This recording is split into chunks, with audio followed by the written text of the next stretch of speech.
It was 6:47 p.m. on Thanksgiving Day. The long oak table in my mother's dining room was set for 34 people. It was the kind of table that stretched from one end of the dining room to the other. The kind you only pull out once a year when the whole family descends and fills every chair. The turkey was carved. The candles were lit. Someone had folded the cloth napkins into little fans. The house smelled like rosemary and butter and the specific warmth that comes from too many bodies in a room that isn't quite big enough. And my mother was standing up with a wine glass raised like she was about to give a speech at a corporate event. "To the family that actually matters," she said, and she smiled.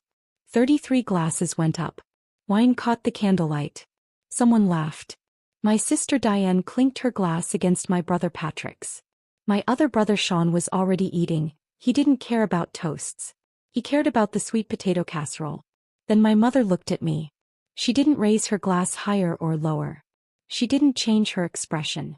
She just looked at me the way you might look at a piece of furniture you were thinking about replacing, and she said it clearly enough for every single person at that table to hear. "You won't get a cent from Grandma. You've never done anything for her." Nobody flinched. Nobody corrected her. 33 people sat there with their glasses still raised and not one of them said a word. I didn't say a word either. I set my napkin on the table. I picked up my coat from the back of the chair. I walked out of that house at 6:49 p.m. and I didn't look back. What none of them knew, not my mother, not Diane, not Patrick, not Sean, not a single one of those 34 people at that table, was that I had been taking care of Grandma Margaret for 3 years. Every single week. Sometimes twice a week. Doctor's appointments, grocery runs, medication pickups, plumbing emergencies at 2 a.m. I had been doing it quietly and I had been doing it alone. And 11 days after that Thanksgiving dinner, Grandma Margaret died. 1 week after that, the lawyer called. And that is when everything my mother believed about our family started to fall apart. To understand what happened at that will reading, you have to understand who Margaret Callahan was. And to understand that, you have to understand our family. Grandma Margaret, everyone called her Maggie, was 78 years old when this story begins. She lived in a small colonial house on Elm Creek Road in a quiet suburb about 40 minutes outside the city. The house was paid off. Had been paid off for over 20 years. She'd lived there since before my mother was born, and before that she and my grandfather had bought it together for a price that people in our generation can barely comprehend. She was not a wealthy woman in the way most people would understand that word. She didn't drive a luxury car. She didn't wear designer clothes. She shopped at the same grocery store she'd shopped at for 40 years. She clipped coupons out of the Sunday paper even though she didn't need to. Old habits. But here's what most of my family didn't bother to find out. Grandma Maggie had been quietly, methodically investing for decades. My grandfather had been a mechanical engineer. He wasn't flashy about money. He was careful with it. When he died 12 years ago, he left Maggie with more than just the house. He left her with a retirement portfolio that had been growing untouched for over 30 years. And Maggie, sharp as a tack until the very end, had let it keep growing. None of us knew the exact number. Not even my mother. Because nobody thought to ask. And Grandma Maggie never volunteered it. My mother, Karen, was the eldest of Maggie's 3 children. She was the one who ran the family. She was the one who organized holidays, sent the group texts, made the decisions about who sat where at dinner. She was the one who decided somewhere along the line that I was the least important person in our family. I was 19 when that started. I just dropped out of community college. Not because I didn't want to learn, but because I couldn't afford it and my parents wouldn't help. Diane was at a 4-year university, fully funded. My parents paid for her tuition, her apartment, her books, everything. When I asked for even a small loan to finish my degree, my father said, "We can't just give money to everyone, Claire." Diane graduated with honors. My parents threw her a party with over 60 guests. I got my GED through an online program while working 2 jobs. Nobody acknowledged it. That was the pattern. And it continued for years. By the time I was 23, I had worked my way into a stable job at a healthcare nonprofit. I wasn't making a fortune, but I was managing a small team. I was good at what I did and I was building something real. My mother still introduced me to people at family gatherings as the one who didn't finish school. As if that single fact defined everything about who I was. Diane became a marketing executive. My parents told everyone about it. Patrick became a sales manager. They were proud of that too. Sean was still figuring things out, but he was the baby, so nobody held it against him. And Claire? Claire was the disappointment. Claire was the one who couldn't get her life together. Claire was the one my mother looked at across that Thanksgiving table and dismissed in front of 34 people without a second thought. But here's the thing about Claire that nobody in that room understood. Claire was the only one who visited Grandma Maggie. It started small. I went over one Sunday about 3 years before the Thanksgiving dinner. Diane had mentioned offhand that Grandma had called her and said she felt lonely. Diane said she was busy. Patrick said he'd go sometime. Nobody went. So I did. I knocked on the door at 11 a.m. Grandma opened it in her housecoat, her hair not brushed, a look on her face like she hadn't expected anyone to actually show up. She looked at me for a long moment. Then she said, "Claire, come in. I just made coffee." That was the first Sunday. I went back the next Sunday. And the next. Within a month it was every week. I drove 40 minutes each way and I sat in her kitchen and we talked. Sometimes for an hour, sometimes for 3. She told me about her life, about growing up in Ireland, about meeting my grandfather at a dance hall in 1968, about raising 3 children in a house that was too small but felt enormous because of how much love was in it. And I listened. She listened. Not the way my mother listened, which was really just waiting for her turn to talk. I listened the way you listen to someone who has something important to say and has been waiting a long time for someone to hear it. After about 6 months, I started noticing things. Small things. A light bulb in the hallway that had been out for weeks. A leak under the kitchen sink that had left a brown stain on the cabinet. A stack of medical bills on her counter that she hadn't opened. So I fixed the light bulb. I called a plumber for the sink and paid for it. I sat with her and went through the medical bills, one by one, and helped her sort out what insurance would cover and what she needed to pay.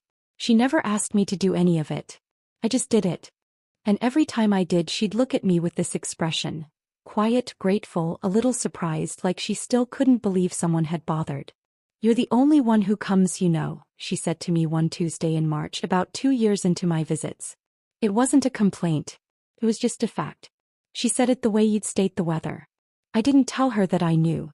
I didn't tell her that I'd called my mother 3 times to suggest that someone else in the family visit more often. I didn't tell her that my mother had said each time, some version of "she's fine.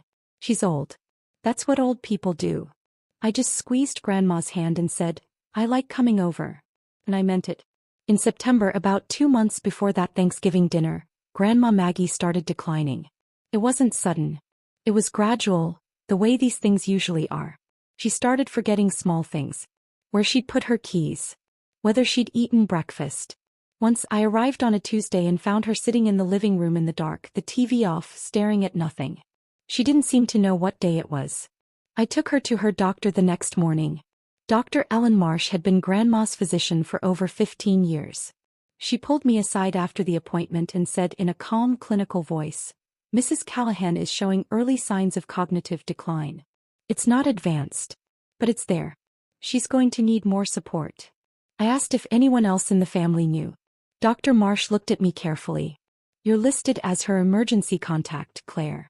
You've been attending every appointment for the last 8 months. As far as I can tell, you're the one providing her care." I had been for a while without even realizing it had become that much of my life. I was the one who refilled her prescriptions at the pharmacy on Maple Street every 3rd Thursday. I was the one who called her every single morning at 8:15 a.m., just to make sure she was up and eating. I was the one who noticed one Sunday that she had forgotten to pay her electric bill for 2 months in a row. Not because she couldn't afford it, but because the paperwork had confused her. I fixed it quietly. He never knew. And still no one else in the family had called once to ask how she was doing. I called my mother that evening. I explained what Dr. Marsh had said. I asked if Karen could come help, even just once a week, even just to sit with Grandma so I could take a break. My mother was quiet for a moment. Then she said, "Claire, I have a full-time job. Diane has a full-time job. We can't all rearrange our lives because Grandma is getting old. That's what happens. She'll be fine." I called again 2 weeks later. Same answer. A little less patient. I called a 3rd time in late October, after I'd spent an entire weekend at Grandma's house because she'd gotten confused and tried to leave at 3 a.m., convinced she needed to pick up my mother from school. This time my mother didn't just dismiss me. She got frustrated. You're spending too much time there, Claire. Starting to seem weird. We have a life.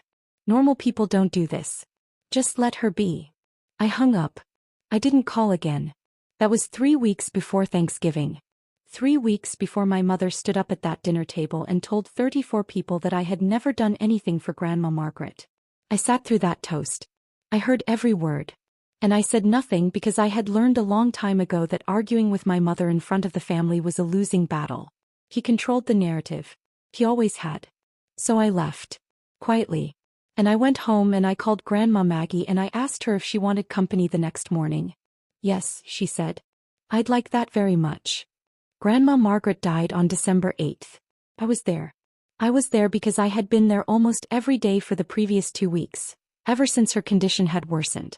I had taken unpaid leave from work. I had slept on her couch 4 nights in a row. I had called her doctor, spoken to the hospice nurse, made sure her medications were correct, held her hand through the bad hours and made her tea during the good ones. She died at 4:22 p.m. on a Tuesday. The hospice nurse was in the next room.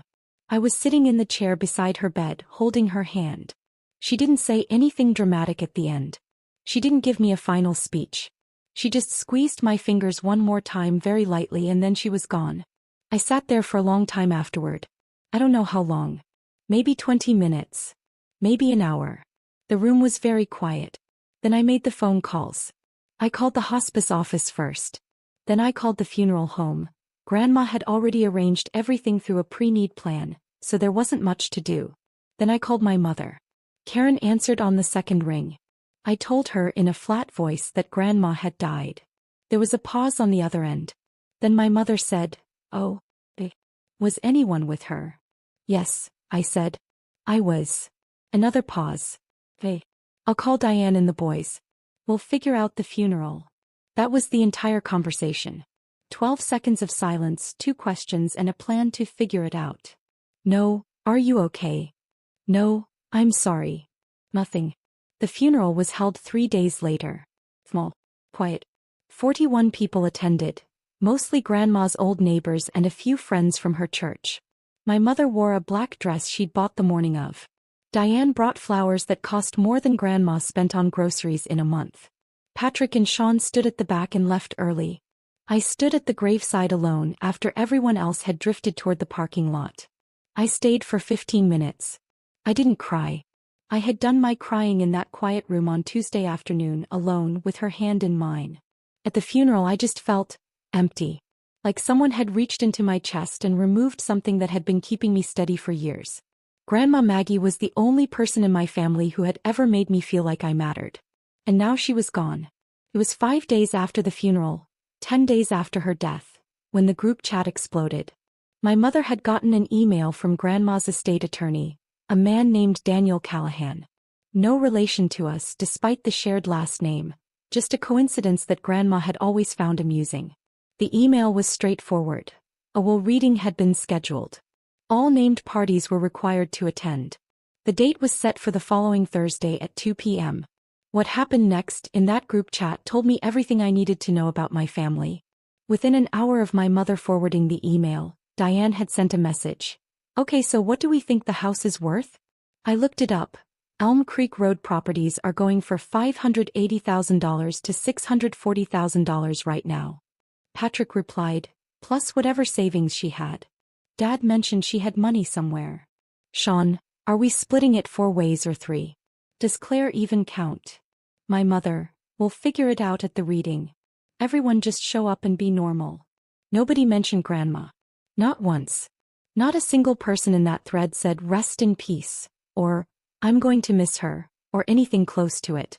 It was a real estate transaction. That's what it was to them. I read every message. I didn't reply to any of it. I already knew what the will said. Not because I had snooped or manipulated or done anything my mother would later accuse me of doing. I knew because Grandma had told me herself. 6 months earlier on a quiet Sunday afternoon she had asked me to sit down. She had a cup of tea in her hand and a look on her face that I hadn't seen before. Serious, deliberate, like she had been thinking about something for a long time and had finally decided to say it out loud. "Claire," she said, "I want you to know something. About the will." I told her she didn't have to tell me. She waved her hand and said, I want to. It's important. She told me everything. The house. The investments. The savings account she'd kept separate from the checking account for 15 years. All of it. And she told me who it was going to. I know it's a lot, she said. And I know it's going to cause a fuss. But I've thought about it very carefully and I know what I want. I looked at her for a long time. Then I said, Grandma, are you sure? She smiled. It was the warmest smile I had ever seen on her face. I have never been more sure of anything in my life. Thursday, 2 p.m. The offices of Callahan and Associates, on the 14th floor of a downtown high-rise. The conference room was large. Larger than it needed to be. A long mahogany table. Leather chairs. A window that looked out over the city. A box of tissues on the table which struck me as a small, thoughtful detail that said a lot about how often these meetings went. I arrived at 1:45. The receptionist smiled and led me to the room. I was alone for about 4 minutes. I sat in one of the chairs near the end of the table, folded my hands and breathed. My mother arrived at 1:52 with Diane. They were dressed well, not morning clothes exactly but polished. Put together. Diane had her hair done. My mother had on a blazer I hadn't seen before. They sat across from me without speaking. My mother glanced at me once, quickly, the way you glance at something you'd rather not see. Patrick arrived at 1:57. Sean showed up at 1:59, slightly out of breath, phone still in his hand. Mr. Daniel Callahan entered at exactly 2 p.m. He was a tall man in his mid-60s. Gray hair neatly combed. Dark suit. Reading glasses on a chain around his neck. He carried a manila folder and a leather portfolio, and he set them both on the table with the kind of quiet precision that told you he had done this many, many times before. Good afternoon, he said. Thank you all for being here. I want to start by saying that I'm sorry for your loss. Margaret was a dear friend and I know this is a difficult time. He paused. He looked around the table. My mother nodded. Diane shifted in her chair. Patrick checked his watch. I'm going to read the will now, Mr. Callahan continued. It is legally binding. It was executed on June 14th of this year, approximately 6 months before Margaret's passing. It was witnessed by 2 parties unrelated to this family, and it was notarized at my office. I want to be clear about that before we begin because it's important. He opened the manila folder. The estate of Margaret and Callahan includes the following assets. He adjusted his glasses. The property at 14 Elm Creek Road, assessed at $620,000. A savings account at Brookfield National Bank, holding $487,000. A brokerage investment account, currently valued at $1,214,000. And a secondary savings account, holding $41,000 in miscellaneous funds. He paused. The room was very still. $2,362,000. That was the number. I watched my mother do the math in her head. I watched Diane's eyes go wide. I watched Patrick sit up straighter in his chair. The bequests, Mr. Callahan said, and he turned the page. To Karen Donovan, $5,000. My mother blinked. She didn't say anything but something shifted in her face, a small tightening around the eyes. To Diane Donovan, $5,000. Diane's mouth opened slightly. She closed it. To Patrick Donovan, $5,000. Patrick looked at the table. To Sean Donovan, $5,000. Sean looked at my mother. She didn't look back. Mr. Callahan turned the page again. He took a breath. And then he read the next line. The entirety of the remaining estate, including all property, all accounts, and all assets not otherwise specified, is to be given to Claire Marie Donovan. Nobody spoke. The silence lasted for 10 seconds. I counted. 10 full seconds where nobody in that room made a sound. No breathing that I could hear. No shifting. Nothing. Just the faint hum of the air conditioning and the distant noise of the city 14 stories below us. Then Mr. Callahan said, "There is also a letter." He reached into the leather portfolio and withdrew a single sheet of paper, cream-colored, folded once. He unfolded it carefully as if handling something fragile. And he read it aloud. To my granddaughter Claire. This letter is meant to explain my decision, though I don't think it needs much explaining to anyone who is paying attention. Claire visited me every week for 3 years. She drove 40 minutes each way and she never once complained about it. He took me to my doctor when no one else would. He paid my bills when I was too proud to ask. He sat with me on the hard days and made me tea on the good ones. He was there when I was frightened. She was there when I was lonely. She was there when I was dying. I watched my other grandchildren grow up and I love them. But Claire is the only one who ever showed up for me, not because she had to. Not because someone told her to. Because she wanted to. I have thought carefully about this decision, and I have made it with a clear mind and a full heart. Use this to build the life you deserve, my dear girl. You have earned it. With all my love, Grandma Maggie. Mr. Callahan folded the letter and set it down on the table. The silence this time was different. It wasn't the stunned silence of a few moments ago. It was heavier. Thicker. It had weight to it. I was crying. I hadn't planned to cry. I hadn't wanted to. But the letter, hearing her voice in those words, hearing her say the things she had never said out loud to me not once in all those years, it broke something open in my chest that I couldn't hold back. My mother was the first one to speak. "This is a mistake," she said. Her voice was very controlled. Very flat. "Read it again." Mr. Callahan looked at her over his glasses. "Mrs. Donovan, I have read it correctly. The will is clear. It can't be right. Claire didn't, she wasn't." My mother stopped. She seemed to catch herself as if she realized she was about to say something that would sound very bad in front of a lawyer. Diane spoke next. "There has to be an error. Grandma wasn't thinking clearly. She had cognitive decline. Everyone knows that." Mr. Callahan nodded slowly. "I understand your concern. But I want to draw your attention to two things. First, this will was executed on June 14th, nearly 6 months before Margaret's passing, and well before any significant cognitive decline was documented. Second, I have a statement from Dr. Ellen Marsh, Margaret's physician, confirming that Margaret was of sound mind and full legal capacity at the time of signing."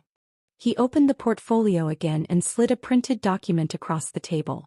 It was Dr. Marsh's statement. 1 page. Dated. Signed.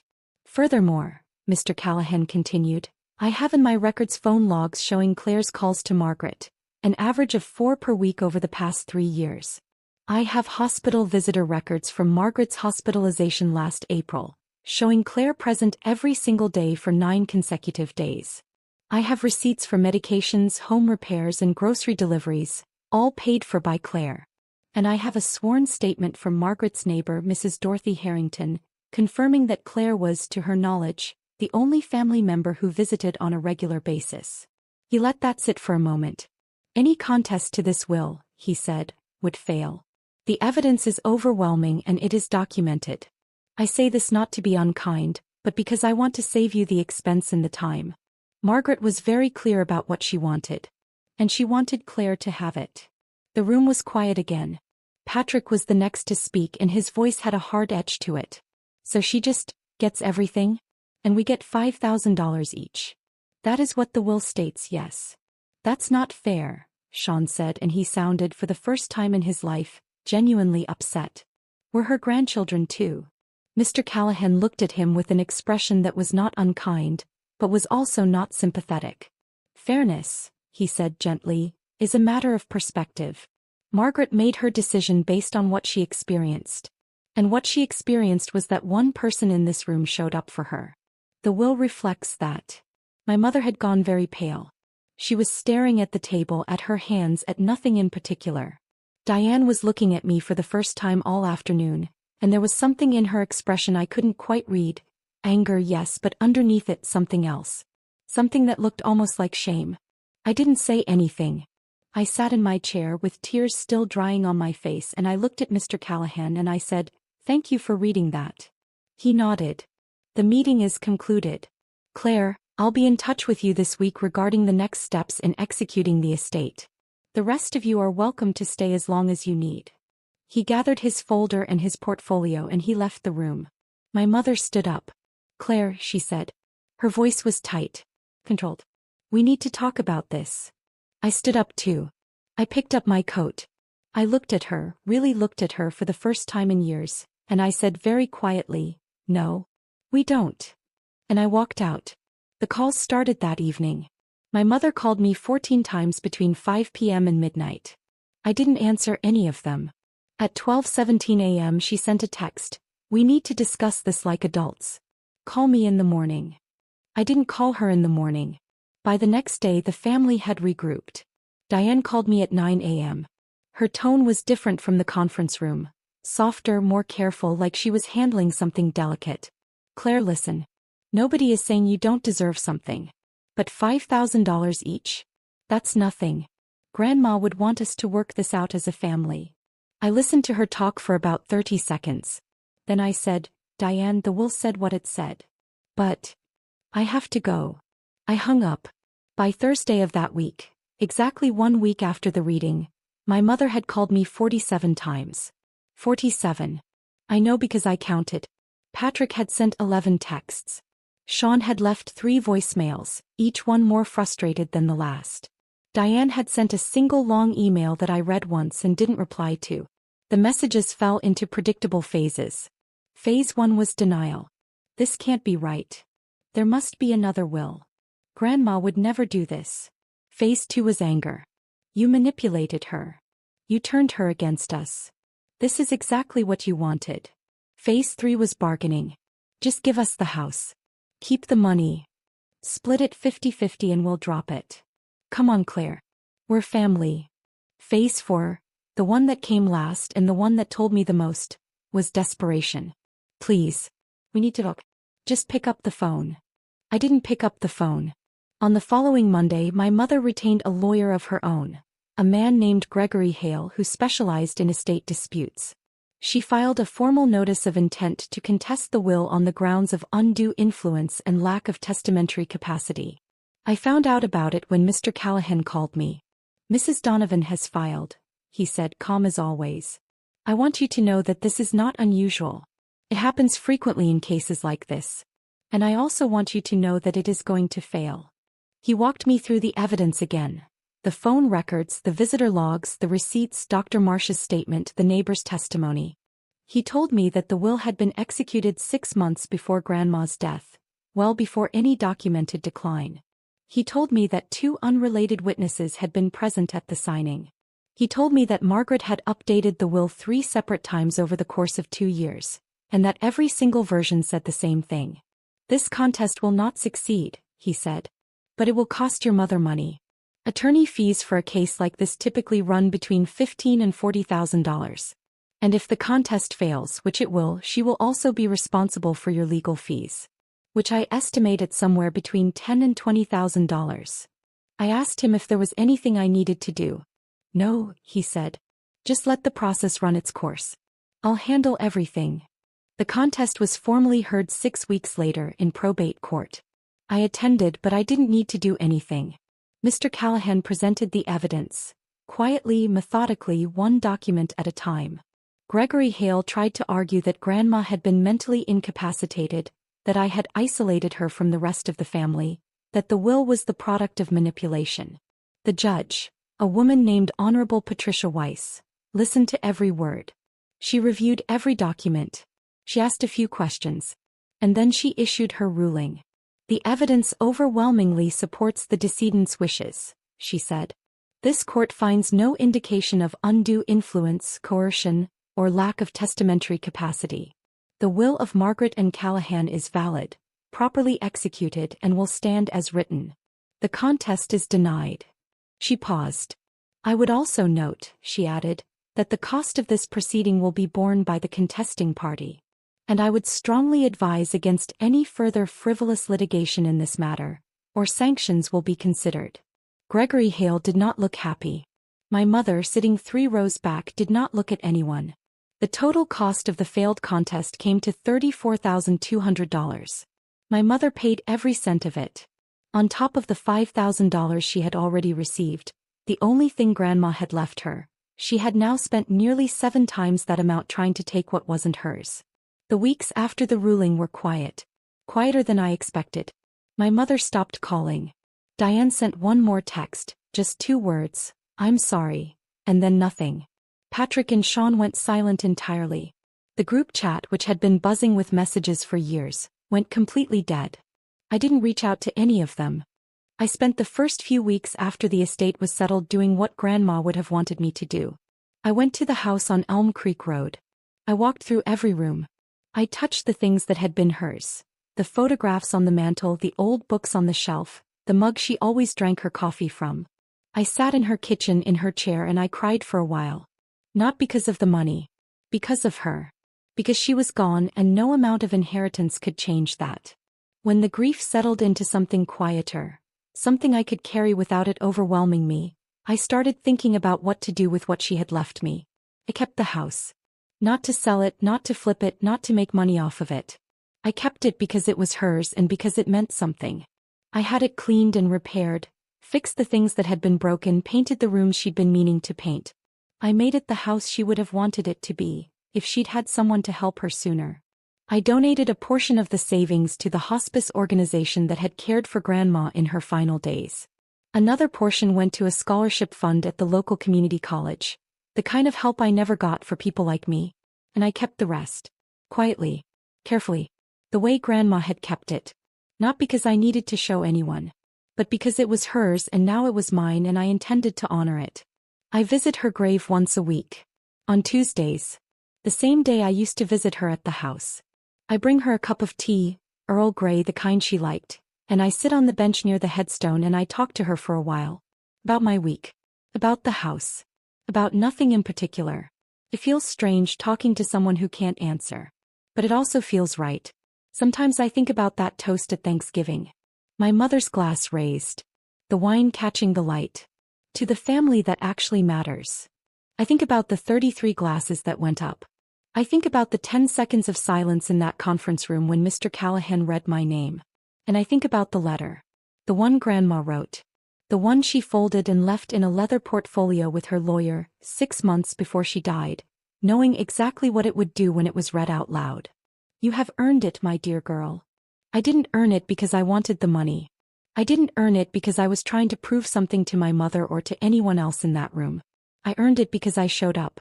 Week after week, year after year, I showed up for the one person in my life who had ever made me feel like I was enough. And in the end, she showed up for me too. My mother called me one last time about 2 months after the ruling. Late at night. I let it go to voicemail. The message was short, just a few sentences. I listened to it once. She didn't apologize. She didn't ask for anything. She just said, I hope you know what you've done to this family, Claire. I listened to it. I thought about it for a while. And then I deleted it. Some things once they're said can't be unsaid. And some doors once they close don't have to open again. I made my peace with that a long time ago. I just didn't know until Grandma Maggie showed me that it was okay to let go.